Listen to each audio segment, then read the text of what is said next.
Hello my dear student, कैसे हैं आप।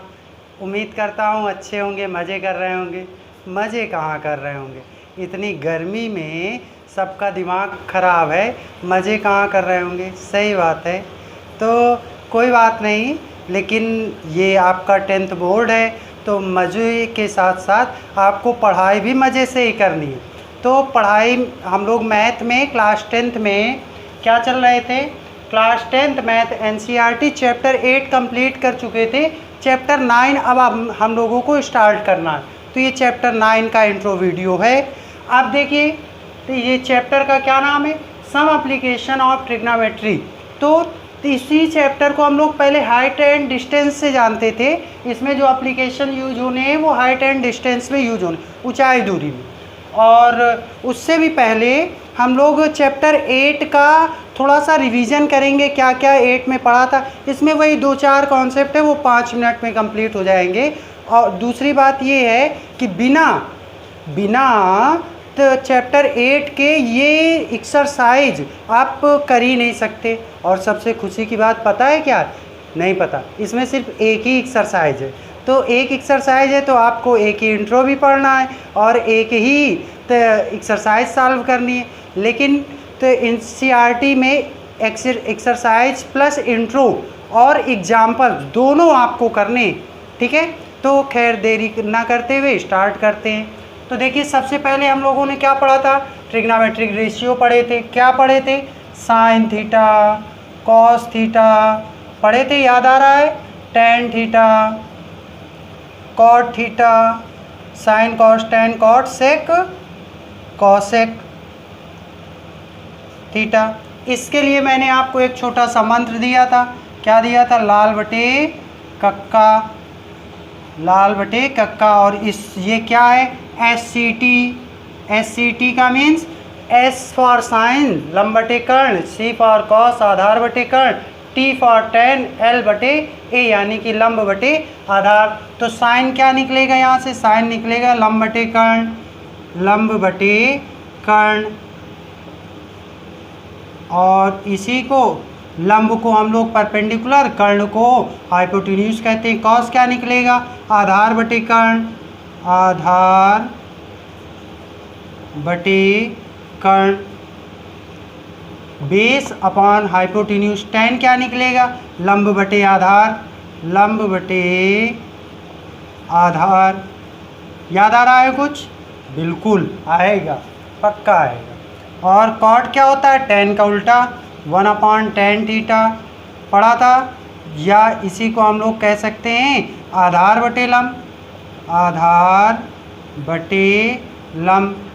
फिर इसके बाद सेक थीटा, कॉस का उल्टा होता है, तो इसे लिखेंगे 1/cos थीटा। और ये क्या हो जाएगा, कर्ण बटे आधार, कर्ण बटे आधार ये। फिर कॉसेक क्या होगा, साइन का उल्टा, 1/sin थीटा।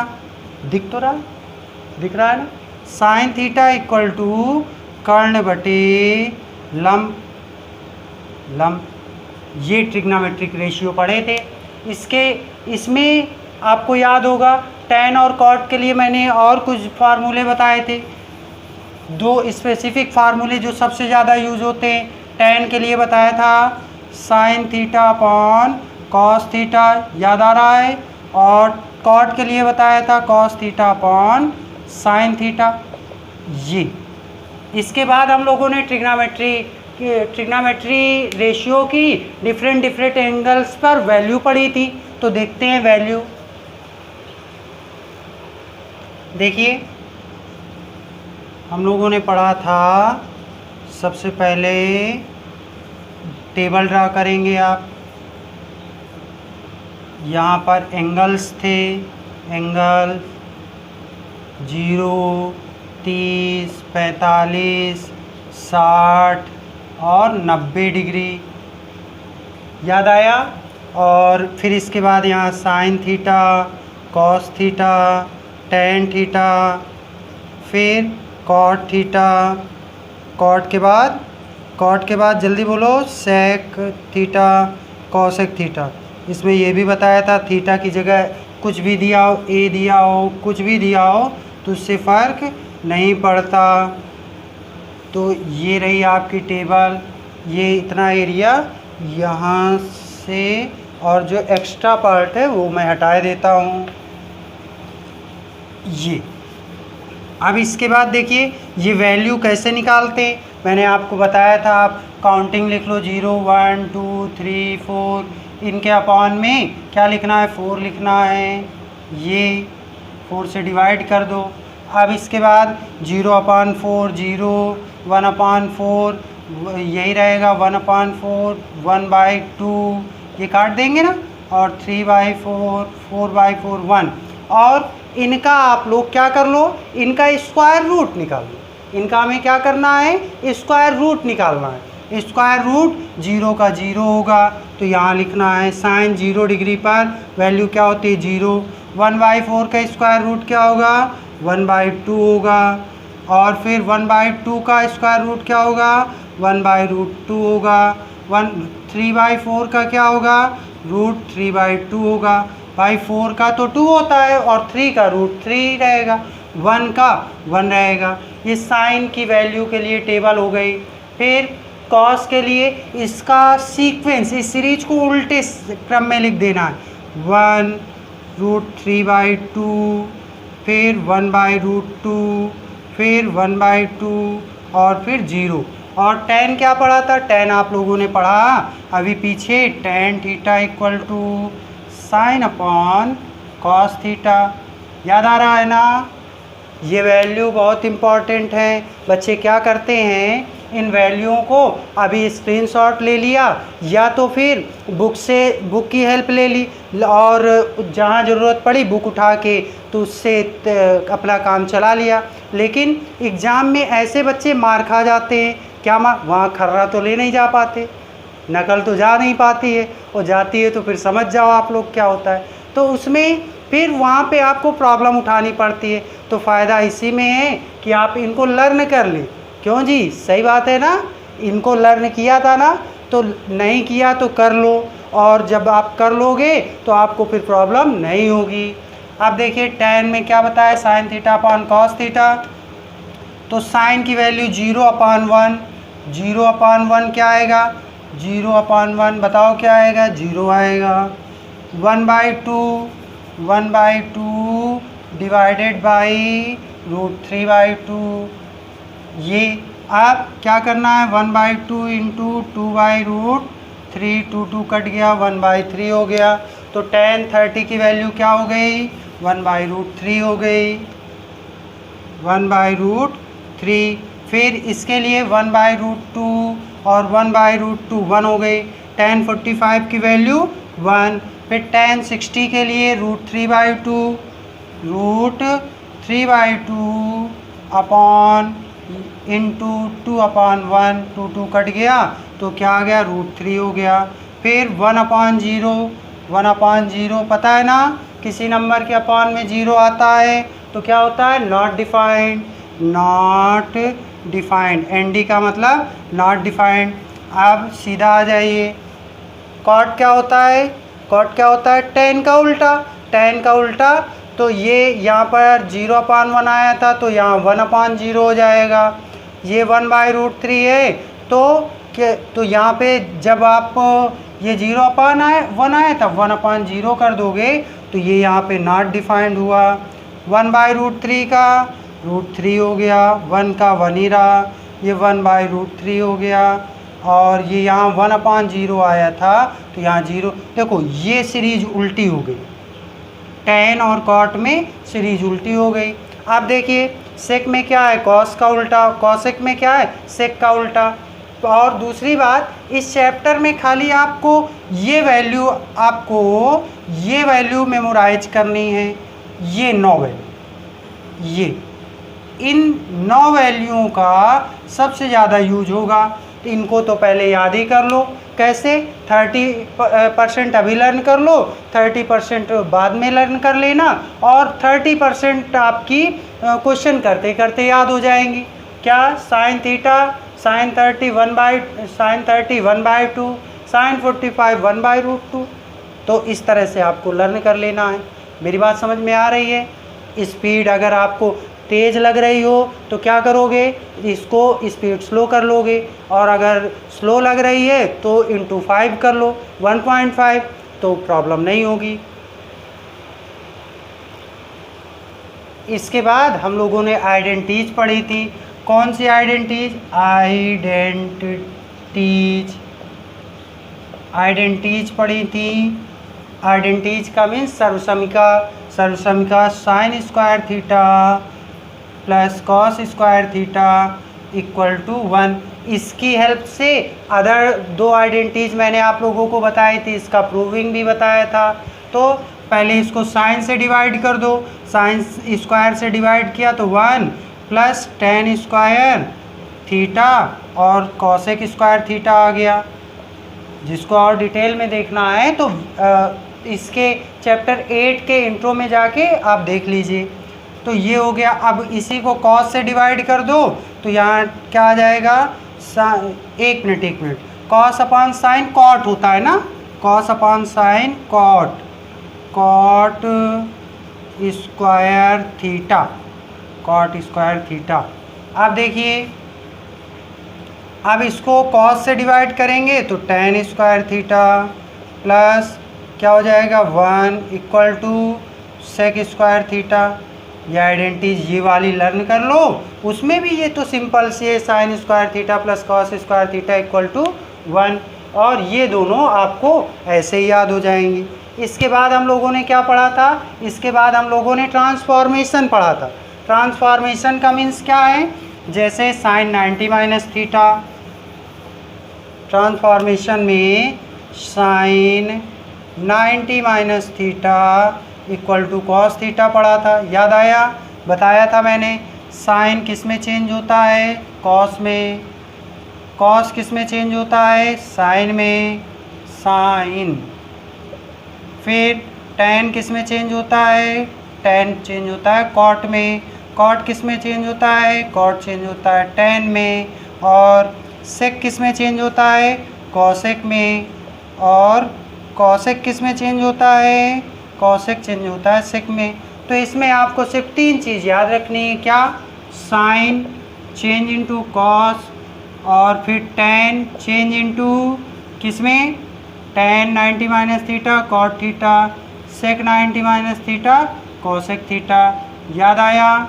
ये 3 इसमें आप लर्न कर लीजिए, माइंड में सेट कर लीजिए। हालांकि इनको लर्न करने की ज़रूरत नहीं पड़ेगी, नॉर्मली से आप कर लोगे। अब इसके बाद क्या पढ़ा था आप लोगों ने?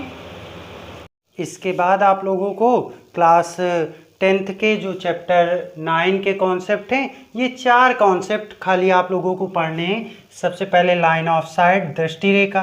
दृष्टि रेखा क्या है? दृष्टि रेखा जैसे line of sight. Line of site मतलब लाइन मीन्स रेखा, और ऑफ मीन्स का, की के, साइट मीन्स दृष्टि, या तो मतलब दृष्टि की रेखा। यानी कि जैसे ये आप खड़े हो, ये, और ये आपकी आँखें हैं। आप यहाँ से, आप आँखें हमारी बहुत सी चीज़ें देखती हैं। जब रोड पे चलते हो तो टॉफ़ी, चॉकलेट, बिस्कुट, फूल और आइटम भी देखते हो। तो आइटम का मतलब समझ रहे हो ना? आइटम बहुत से प्रकार के होते हैं, तो वो आप देखते हो। तो ये जब आपकी आँखों से ये ऐसा देखा जाता है तो ये इसे ही दृष्टि रेखा कहते हैं। जैसे ये कोई लड़का है, आप इसको देख रहे हो, तो ये जो लाइन है इसे आप लोग दृष्टि रेखा कहोगे। इसका यूज क्या है यहाँ पे अभी बताता हूँ। और इस लाइन के पैरेलल, जैसे जो ज़मीन है, ज़मीन पैरेलल होती है, तो ज़मीन के इस लाइन के पैरेलल ये जो रेखा होती है ज़मीन के समांतर, इसे हम लोग हॉरिजॉन्टल लाइन कहते हैं।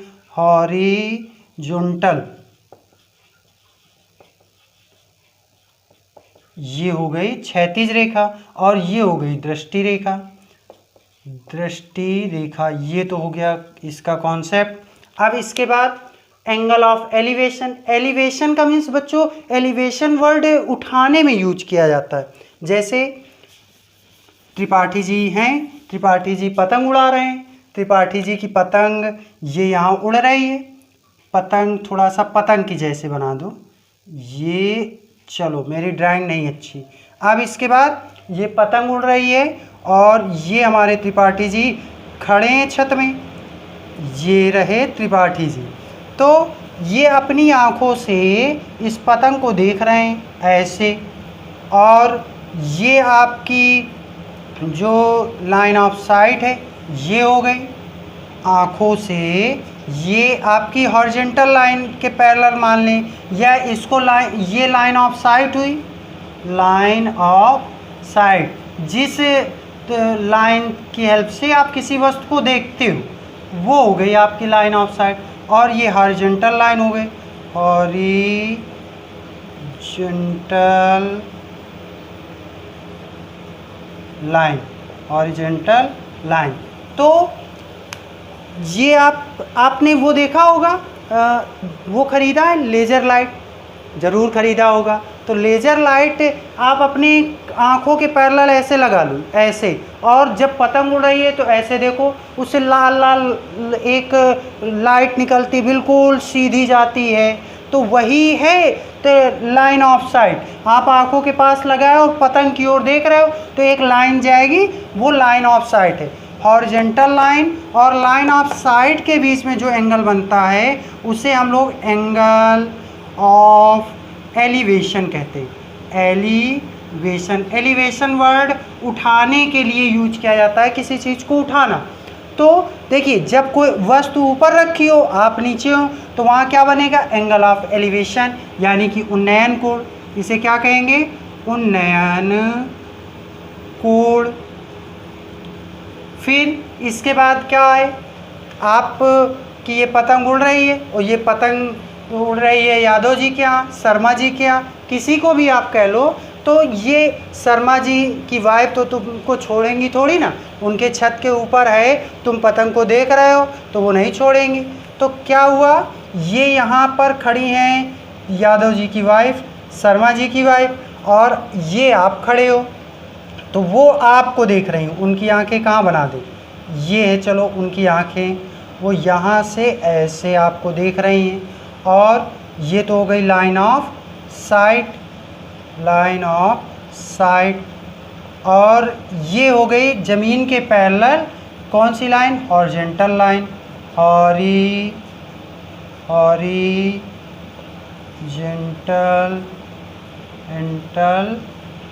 लाइन। कुछ फिगर तो इस वाले को हटा दें तो थोड़ा क्लियर हो जाएगा। ये चलो भाई तुम हटो अब त्रिपाठी जी। ये अब देखिए ये कुछ समझ आ रहा है, हॉरिजॉन्टल लाइन और लाइन ऑफ साइट के बीच जब आप किसी वस्तु को नीचे की ओर देखेंगे तो वहाँ पर एंगल ऑफ डिप्रेशन बनेगा, एंगल ऑफ डिप्रेशन बनेगा। और इसी को हम लोग कहेंगे अवनमन कोण, अवनमन कोण। ये बच्चों शर्मा जी, यादव जी और त्रिपाठी जी का नाम इसलिए ले रहा हूँ ताकि आप इसी बहाने सही ये वर्ड आपके माइंड में सेट हो सके कि शर्मा जी की वाइफ कहाँ छत में थी, आप नीचे थे, आप नीचे थे, आपकी पतंग ऊपर थी, तो आप इससे आपको याद रहेगा। तो ये रहा अवनमन कोण। इसी के साथ इसका ये इंट्रो कंप्लीट होता है। अब आपको क्या करना है, अब अगले नेक्स्ट वीडियो में हम लोग एक्सरसाइज पे मिलेंगे।